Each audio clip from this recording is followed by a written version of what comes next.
Hi hello ನಮಸ್ಕಾರ, welcome back to power B I Kannada. So ನನ್ನ ಹಿಂದಿನ ಸೆಷನ್ಸ್ ಅಲ್ಲಿ ನಾನು append of appending of the data ಮಾಡಿದ್ದೆ. So appending of the data ಏನಂತ ತಿಳ್ಕೊಬೇಕಂದ್ರೆ ನಾನು ಹಿಂದಿನ ವಿಡಿಯೋನ ನೋಡಿ ಸೊ ಡೀಟೇಲ್ಡ್ ಆಗಿ ಅದರಲ್ಲಿದೆ. ಸೊ ಇವತ್ತಿನ ಟಾಪಿಕ್ ಏನಪ್ಪಾ ಅಂದ್ರೆ ಮರ್ಜಿಂಗ್ ಆಫ್ ಟೇಬಲ್ಸ್, ಅಂದ್ರೆ ಕನ್ನಡದಲ್ಲಿ ಕೋಷ್ಟಕಗಳ ವಿಲೀನ. ಏನಪ್ಪಾ ಇದು ಅಂದ್ರೆ, ಇವಾಗ ನನ್ನ ಹತ್ರ ಒಂದು ಟೇಬಲ್ ಇರುತ್ತೆ. ನಾನು ಎಕ್ಸಾಂಪಲ್ ತೋರಿಸ್ತೀನಿ. ಇವಾಗ ನನ್ನ ಹತ್ರ ಎರಡು ಟೇಬಲ್ ಇದೆ.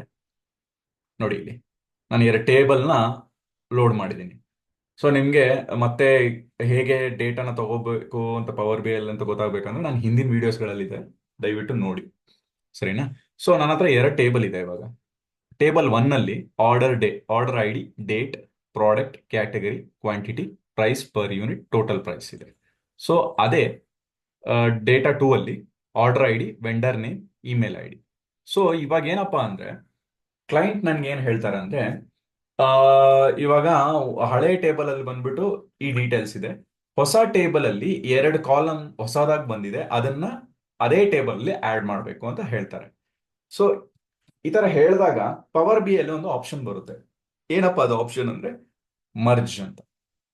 ಮರ್ಜ್ ಮರ್ಜ್ ಅಂದ್ರೆ ಏನ್ ಮಾಡುತ್ತೆ ಅಂದ್ರೆ, ಇವಾಗ ಈ ಸ್ಕ್ರೀನ್ ಅಲ್ಲಿ ಕಾಣಿಸ್ತಿರೋ ಪ್ರಕಾರ ಈ ಟೇಬಲ್ ಅಲ್ಲಿ ಏನಿದೆಯಲ್ಲ data, order I D, date, product, category, quantity, price per unit, total price ಅಲ್ಲಿ ಇದ್ರ ಪಕ್ಕಾನೆ ಇವಾಗ ಹೊಸದಾಗಿ ಯಾವ್ದೋ ಬಂದಿರೋ ಕಾಲಮ್ನ ಆಡ್ ಮಾಡೋದನ್ನೇ ಮರ್ಜ್ ಅಂತ ಕರೀತಾರೆ.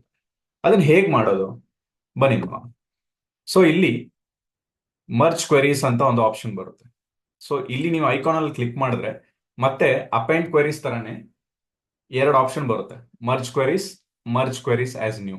ಮರ್ಜ್ ಕ್ವೆರೀಸ್ ಆಸ್ ನ್ಯೂಗೆ ಏನ್ ಡಿಫ್ರೆನ್ಸ್ ಅಂದ್ರೆ, ಮರ್ಜ್ ಕ್ವೆರೀಸ್ ಅಂದ್ರೆ ನಿಮ್ಮ ಕರೆಂಟ್ ಟೇಬಲ್ಗೆ ಆ ಪರ್ಟಿಕ್ಯುಲರ್ ಕಾಲಮ್ಸ್ಗಳು ಆಡ್ ಆಗುತ್ತೆ. So merge queries as new ಅಂದ್ರೆ ಹೊಸದಾಗಿ ಒಂದು ಟೇಬಲ್ ಕ್ರಿಯೇಟ್ ಮಾಡಿ ಅದನ್ನ ಮರ್ಜ್ ಮಾಡ್ಕೊಳ್ಳುತ್ತೆ. ಸೊ ಇವಾಗ ನನ್ನ ಪ್ರಕಾರ ಏನು ಅಂದ್ರೆ ಮರ್ಜ್ ಕ್ವೆರೀಸ್ ಇರೋ ಟೇಬಲ್ಗೆ ಆಡ್ ಮಾಡೋದು ಒಳ್ಳೇದಂತ ಅನ್ಕೊಂತೀನಿ. ಸೊ ಅದಕ್ಕೋಸ್ಕರ ಹೇಗೆ ಮರ್ಜ್ ನ ಕ್ವೆರೀಸ್ ಮಾಡೋದು ನೋಡೋಣ. ಸೊ ಟೇಬಲ್ ಟೂ ಅಲ್ಲಿ ಬಂದ್ಬಿಟ್ಟು ನನಗೆ order I D, vendor name, email I D, so ಈ ಎರಡು ಈ ಟೇಬಲ್ಗೆ ಆಡ್ ಮಾಡ್ಕೊಬೇಕು. ಸೊ ಇದಕ್ಕೆ ಮರ್ಜ್ ಮಾಡೋಕ್ಕೋಸ್ಕರ ಒಂದು ಎಲಿಮೆಂಟ್ ಇದೆ, ಒಂದು ಫ್ಯಾಕ್ಟರ್ನ ನಾವು ನೋಡ್ಬೇಕಾಗುತ್ತೆ. ಏನು ಅಂದ್ರೆ ಕಾಮನ್ ಯಾವ ಕಾಲಮ್ ಇರುತ್ತೆ ಆ ಕಾಲಮ್ ಪ್ರಕಾರನೇ ಅದು ಆಡ್ ಆಗುತ್ತೆ, ಇಲ್ಲ ಅಂದ್ರೆ ಮರ್ಜ್ ಆಗೋದಿಲ್ಲ. ಇದನ್ನ ನೋಟ್ ಮಾಡ್ಕೊಳ್ಳಿ. ಸೊ ಕಾಮನ್ ಕಾಲಮ್, ಇವಾಗ ಟೇಬಲ್ ಒನ್ಗೂ ಟೇಬಲ್ ಟೂಗೂ ಏನ್ ಕಾಮನ್ ಕಾಲಮ್ ಅಂದ್ರೆ ನೋಡಿ, ಇಲ್ಲಿ ಆರ್ಡರ್ ಐ ಡಿ, ಇಲ್ಲೂ ಆರ್ಡರ್ ಐ ಡಿ ಇದೆ. ಸೊ ಇದರಿಂದ ಏನಾಗುತ್ತೆ, ಈಸಿ ಆಗುತ್ತೆ ಮರ್ಜ್ ಮಾಡಕ್ಕೆ. ಸೊ ಇವಾಗ ಮರ್ಜ್ ಮಾಡೋಣ. ಸೊ ನಾನು ಹೇಳಿರೋ ಪ್ರಕಾರ ಮತ್ತೆ ಮರ್ಜ್ ಕ್ವೆರೀಸ್ ಆಗಿ ಮಾಡ್ತಾ ಇದ್ದೀನಿ.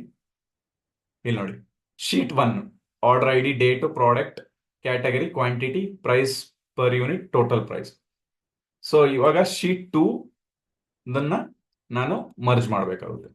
ಸೊ ಇವಾಗ ಇಲ್ಲಿ ನೋಡಿ, order I D, vendor name, email I D. So ನಾನು ಹೇಳಿರೋ ಪ್ರಕಾರ ಏನಂದ್ರೆ ಎರಡೂ ಟೇಬಲ್ ಅಲ್ಲಿ ಯಾವ್ದಾದ್ರು ಒಂದು ಕಾಲಮ್ ಕಾಮನ್ ಇರಬೇಕು. ಯಾವ್ದಿದೆ ಇದರಲ್ಲಿ, ಆರ್ಡರ್ ಐ ಡಿ. ಸೊ ಹೊಸ ಟೇಬಲ್ ಅಲ್ಲಿ ಯಾವ್ದಿದೆ, ಆರ್ಡರ್ ಐ ಡಿ. ಇದನ್ನ ನಾವು ಕ್ಲಿಕ್ ಮಾಡಿದ ತಕ್ಷಣ ನೀವು ಒಂದು ಅಬ್ಸರ್ವ್ ಮಾಡಿರ್ಬೋದು, ಇಲ್ಲಿ ನೋಡಿ, the selection matches 10 rose from the first table. ಎಲ್ಲ ರೋಸು ಮ್ಯಾಚ್ ಆಗ್ತಿದೆ. ಸೊ ಅದಂದ್ರೆ ನಾವು ಮರ್ಜ್ ಮಾಡಿರೋದು ಕರೆಕ್ಟ್ ಇದೆ ಅಂತ ಅರ್ಥ. ಸೊ ಓಕೆ ಕ್ಲಿಕ್ ಮಾಡಿದ್ರೆ ನಿಮಗೆ ಇಲ್ಲೊಂದು ಶೀಟ್ 1, 2 ಅಂತ ಬರುತ್ತೆ. ಸೊ ನೀವು ಕೇಳ್ಬೋದು ಮರ್ಜ್ ಮಾಡಿದ್ರೆ ಎಲ್ಲಿ ಕಾಲಮ್ಸ್ ಕಾಣ್ತಿಲ್ಲ ಅಂತ. ಸೊ ಇಲ್ಲಿ ಒಂದು ಎಕ್ಸ್ಪ್ಯಾಂಡ್ ಅಂತ ಒಂದು ಐಕಾನ್ ಇರುತ್ತೆ. ಇದ್ರ ಮೇಲೆ ಈ ಆರೋ ಮೇಲೆ ನೀವು ಕ್ಲಿಕ್ ಮಾಡಿದ್ರೆ ನಮಗೆ ಯಾವ ಕಾಲಮ್ ಬೇಕೋ ಅದನ್ನ ಸೆಲೆಕ್ಟ್ ಮಾಡಿಕೊಂಡು ಓಕೆ ಕೊಟ್ರೆ ನೋಡಿ. ಸೊ ನಮಗೆ ಅದೇ ಟೇಬಲ್ಗೆ ಯಾವ್ದು ಬೇಕಿತ್ತು, ವೆಂಡರ್ ನೇಮ್ ಮತ್ತೆ ಇಮೇಲ್ ಐ ಡಿ ಬೇಕಿತ್ತು. ಸೊ ಕ್ಲೈಂಟ್ ಯಾವಾಗ್ಲೂ ಏನ್ ಮಾಡ್ತಾರೆ ಅಂದ್ರೆ ಇರೋ ಕರೆಂಟ್ ಟೇಬಲ್ಗೆ ಕೆಲವೊಂದನ್ನ ಕಾಲಮ್ಸ್ ನ ಆಡ್ ಮಾಡಬೇಕಾಗುತ್ತೆ. ಅಂತ ಸಂದರ್ಭದಲ್ಲಿ ಮರ್ಜ್ ಕ್ವೆರೀಸ್ ಹೆಲ್ಪ್ ಆಗುತ್ತೆ. ಸೊ ಇಲ್ಲಿ ಇದನ್ನ ನೀವು ಮರ್ಜ್ ಮಾಡಾದ್ಮೇಲೆ ಇದನ್ನ ನೀವು ಚೇಂಜ್ ಮಾಡ್ಕೊಬಹುದು. ಕಾಲಮ್ ಹೆಸರನ್ನ ಆ ಶೀಟ್ 1 ಅದು ಶೀಟ್ 2 ಇದೆಯಲ್ಲ ಅದನ್ನ ತೆಗ್ದು ನಿಮ್ದೇನಿತ್ತು ಕಾಲಮ್ ಹೆಸರನ್ನ ಚೇಂಜ್. ಸೊ ಹೀಗೆ ಮಾಡಿದ್ರೆ ಮರ್ಜಿಂಗ್ ಆಫ್ ಟೇಬಲ್ ಆಗುತ್ತೆ, ಇರೋ ಟೇಬಲ್ಗೆ ಕಾಲಮ್ಸ್ಗಳನ್ನ ಆಡ್ ಮಾಡಿ. ಇದು ಹೇಳ್ತಾ ನಾನು ಇವತ್ತಿನ ಸೆಷನ್ ಮುಗಿಸ್ತೀನಿ. ಥ್ಯಾಂಕ್ ಯು ಸ್ನೇಹಿತರೆ.